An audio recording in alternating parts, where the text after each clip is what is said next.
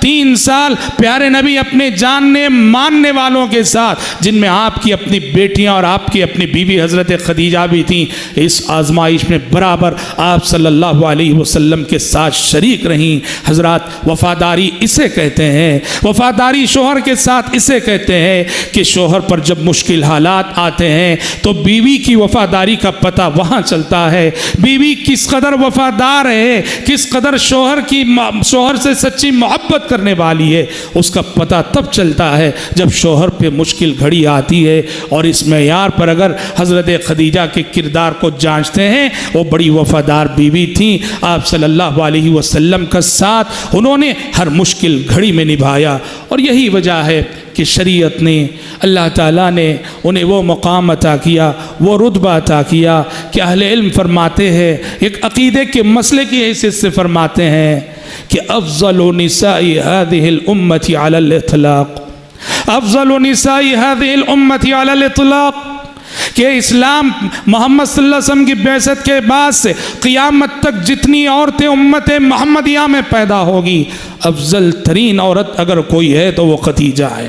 امت محمدیہ کی نمبر 1 خاتون اگر کوئی ہے تو وہ خدیجہ ہے۔ حضرت عائشہ سے بھی ان کا مقام اونچا، حضرت فاطمہ سے بھی ان کا مقام اونچا۔ امت محمدیہ کی صف اول کی پہلی خاتون اگر کوئی ہے وہ حضرت خدیجہ رضی اللہ عنہا ہے۔ پیارے نبی نے حدیث میں فرمایا، مسند احمد اور طبرانی کی روایت ہے، آپ نے فرمایا افضل نساء الجنہ، افضل نساء الجنہ خدیجہ بنت خویلد وفاطمہ بنت محمد ومریم بنت عمران وآسیہ بنت مزاحم۔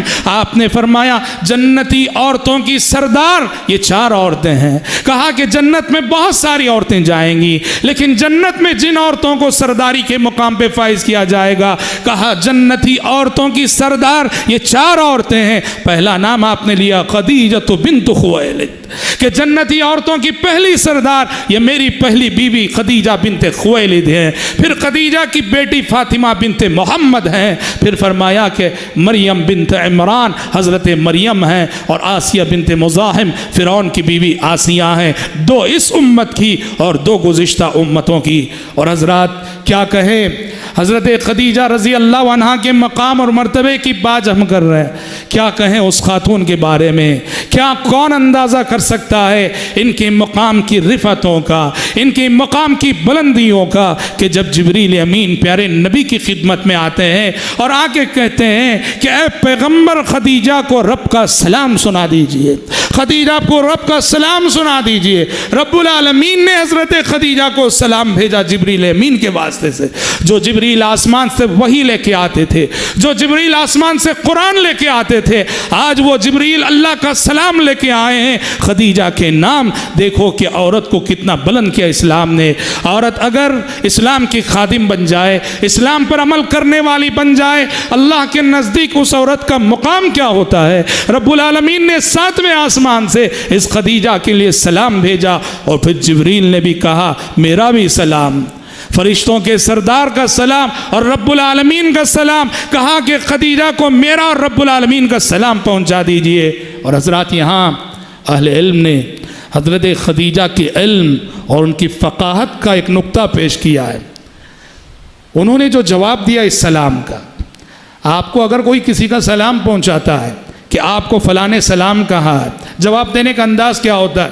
وعلیک وعلیہ السلام، ایسے ہی جواب دیا جاتا ہے۔ آپ سے آگے کوئی کہتا ہے کہ آپ کو آپ کے فلاں دوست نے سلام کہا ہے، آپ کہتے ہیں وعلیک وعلیہ السلام، آپ پہ بھی سلامتی ہو اور اس سلام بھیجنے والے پہ بھی سلامتی ہو۔ عام طور پہ ایسے ہی جواب دیا جاتا ہے۔ اب یہاں اللہ کا سلام پہنچا، جبریل کا سلام پہنچا، حضرت خدیجہ نے ایسا جواب نہیں دیا وعلیک وعلیہ السلام، ایسا نہیں کہا۔ روایتوں میں آتا ہے کہ حضرت خدیجہ کے جواب کے یہ الفاظ تھے اللہ السلام ومنہ السلام وعلی جبریل السلام۔ کیسے جواب دیا؟ کہا اللہ السلام ومنہ السلام وعلی جبریل السلام۔ انہوں نے یہ نہیں کہا کہ علی اللہ السلام، اللہ پر سلامتی ہو، یہ نہیں کہا۔ کیا کہا؟ اللہ السلام، اللہ ہی سلام ہے، اللہ ہی سلامتی دینے والا ہے۔ ومنہ السلام، ہاں اگر جواب یہ دیا جاتا علی اللہ السلام، اللہ پر سلامتی ہو، غلط ہوتا جواب۔ کیوں غلط ہوتا؟ سلامتی کی دعا کسے دیتے ہیں؟ جس پر خطرات آنے کے امکانات ہوں، جس پر خطرات آنے کے امکانات ہوں، ہاں اس کو سلامتی کی دعا دیتے ہیں۔ اللہ پر کوئی خطرہ کہاں سے آئے گا؟ ساری دنیا کو، ساری مخلوقات کو سلامتی دینے والا وہ ہے۔ حضرت خدیجہ کے ذہن میں یہ بات تھی، اسی لیے انہوں نے علی اللہ السلام نہیں کہا، اللہ پر سلام ہو نہیں کہا اللہ السلام ومنہ السلام، کائنات کو سلامتی دینے والا اللہ ہے۔ اتحیات کے سلسلے میں آپ کو معلوم ہے کہ حضرات صحابہ کرام رضوان اللہ علیہم اجمعین شروع میں جب ابھی اتحیات سکھایا نہ گیا تھا، حضرات صحابہ کرام رضوان اللہ علیہم اجمعین السلام علی اللہ کہتے تھے۔ اتحیات السلام علی اللہ، السلام علی جبرائیل، السلام علی میکائیل، اللہ پہ سلامتی ہو، جبریل پہ سلامتی ہو، میکائیل پہ سلامتی ہو۔ پیارے نبی نے روکا اور ٹوکا، کہا السلام علی اللہ مت کہو، اللہ پہ سلامتی مت کہو۔ کیوں؟ اللہ پہ کوئی خطرات آنے والے نہیں کہ ہم اس کے لیے سلامتی کی دعا دیں، وہ دنیا کو سلامتی دینے والا۔ صحابہ کو روکا تھا، ٹوکا تھا۔ دیکھو کہ حضرت خدیجہ کی سمجھداری، علی اللہ السلام کا جواب انہوں نے نہیں دیا، اللہ پہ سلام ہو نہیں کہا، اللہ السلام ومنہ السلام کہا۔ اور حضرات یہ وہ خاتون ہیں، یہ وہ خاتون ہے کہ جس خاتون کو جنت کی بشارت، جنت میں محل کی بشارت، جنت میں گھر کی بشارت دی گئی۔ چنانچہ جبریل امین نے جہاں سلام پہنچایا اللہ تعالیٰ کا، جہاں سلام سنایا، وہیں جبریل امین نے پیارے نبی سے کہا وَبَشِّرْهَا بِبَيْتٍ فِي الْجَنَّةِ، خدیجہ کو جنت میں ایک محل کی خوشخبری سنا دیجیے۔ اللہ تعالیٰ خدیجہ کو جنت میں ایک محل کی خوشخبری اور بشارت سنا رہا ہے، تو اللہ کا سلام بھی انہیں پہنچا اور اللہ کی جانب سے جنت میں ایک محل کی بشارت بھی انہیں پہنچی۔ اور حق تھا ان کا کہ یہ سب بشارتیں انہیں ملتی، حق تھا ان کا کہ اعزازات انہیں ملتے، حق تھا ان کا کہ یہ انعامات انہیں ملتے کہ انہوں نے اسلام کے لیے ایسی قربانیاں دیں۔ اور حضرات مجاہدانہ زندگی گزارنے کے بعد، قربانیوں والی زندگی گزارنے کے بعد، اور نبی کریم صلی اللہ علیہ وسلم کا تقریباً 25 سال ساتھ نبھانے کے بعد، سن 10 نبوت میں ہجرت سے 3 سال قبل حضرت خدیجہ رضی اللہ عنہا وفات پا گئیں۔ حضرت خدیجہ کی وفات کا غم پیارے نبی کے لیے بہت بڑا غم تھا۔ حضرت خدیجہ رضی اللہ عنہ کی وفات پیارے نبی کے لیے بہت بڑے دکھ کی حیثیت رکھتی تھی۔ ایک تو اس حیثیت سے کہ ابھی شیب ابی طالب کے حصار سے باہر آئے تھے، اب وہ جو 3 سال کا سماجی بیکاٹ ہوا تھا ابھی اس کو ختم ہوئے زیادہ دن نہ گزرے تھے، یہ زخم ابھی ہرا ہی تھا۔ ابو طالب کی ان کا انتقال ہو گیا، ابو طالب کی وفات ہوئی، اور ابو طالب کی وفات کا زخم ابھی ہرا تھا کہ ابو طالب کے وفات کے فوری بعد، بعض روایتوں کے مطابق چند دنوں کے بعد حضرت خدیجہ بھی انتقال کر گئیں۔ یہ آپ کی زندگی کا مشکل ترین مرحلہ تھا۔ اور اگر مورخین کی بات لے لیں، مورخین کہتے ہیں کہ یہ سال، جس سال کے حضرت خدیجہ کا انتقال ہوا، یہ آپ کے لیے عام الحزن تھا۔ عام الحزن کہتے ہیں غم کا سال، پیارے نبی کے لیے غم کا سال تھا، جہاں آپ صلی اللہ علیہ وسلم پر غم کے پہاڑ ٹوٹے۔ وفادار بیوی جو دعوت اسلامی کا مضبوط ترین سہارا بنی ہوئی تھی، وہ ایک ظاہری سہارا ختم ہو گیا۔ پیارے نبی بہت رنجیدہ ہوئے، بہت غم زدہ ہوئے، اور ایسی بیوی تھی کہ وفات سے ان کا تذکرہ ختم ہونے والا نہ تھا۔ وفات کے بعد بھی پیارے نبی حضرت خدیجہ کو بہت یاد کرتے تھے، بہت یاد کرتے تھے.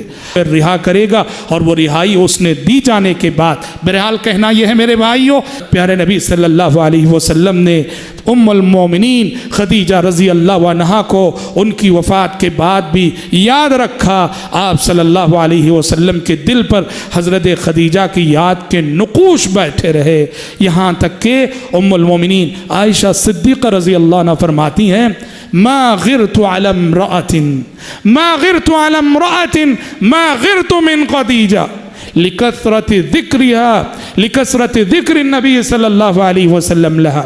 حضرت عائشہ فرماتی ہیں کہ میرا جذبہ غیرت کسی ام المومنین کے سلسلے میں ویسا جاگتا نہ تھا جتنا کہ حضرت خدیجہ کے سلسلے میں جاگتا تھا. حالانکہ حضرت خدیجہ کی وفات کے بعد حضرت عائشہ کی شادی آپ کے ساتھ ہوئی، لیکن فرماتی ہیں کہ میں نے پیارے نبی کی زبان سے حضرت خدیجہ کی اتنی تعریف سنی، اتنی تعریف سنی، اتنا ذکر خیر میں سنتی تھی کہ میرا جذبہ غیرت جاگ اٹھتا تھا. وہ سوکنوں میں ہوتا ہے، بشری تقاضا ہے، انسانی تقاضا ہے. تو حضرت عائشہ فرماتی ہیں کہ حضرت خدیجہ کے سلسلے میں میرا جذبہ غیرت جتنا جاگا اور جتنا جاگتا تھا، کسی ام المومنین کے سلسلے میں اس قدر میرا جذبہ غیرت جاگا نہیں. حضرات، یہ حضرت خدیجہ کی زندگی کے حالات سے متعلق کچھ باتیں تھیں. آج ہم یہی رکتے ہیں. حضرت خدیجہ کی زندگی سے متعلق کچھ اور باتیں کل کے درس میں ہم انشاءاللہ تعالیٰ آپ کو بتائیں گے. کل کے درس میں حضرت خدیجہ رضی اللہ عنہا کی زندگی سے متعلق کچھ اور باتیں، پھر آپ صلی اللہ علیہ وسلم کی دوسری بیوی ام المومنین حضرت سودا بنت زمع رضی اللہ عنہا، ان کے حالات زندگی پر کل روشنی ڈالی جائے گی. آج اسی پر اکتفا کرتے ہوئے بس کرتے ہوئے میں اللہ تعالیٰ سے دعا کرتا ہوں کہ رب العالمین ہم سب کو، آپ سب کو، خصوصاً ہماری ماں بہنوں کو، خواتین کو امہات المومنین کے نقش قدم پر چلنے کی توفیق عطا فرمائے. آمین. وآخر دعوانا ان الحمد للہ رب العالمین.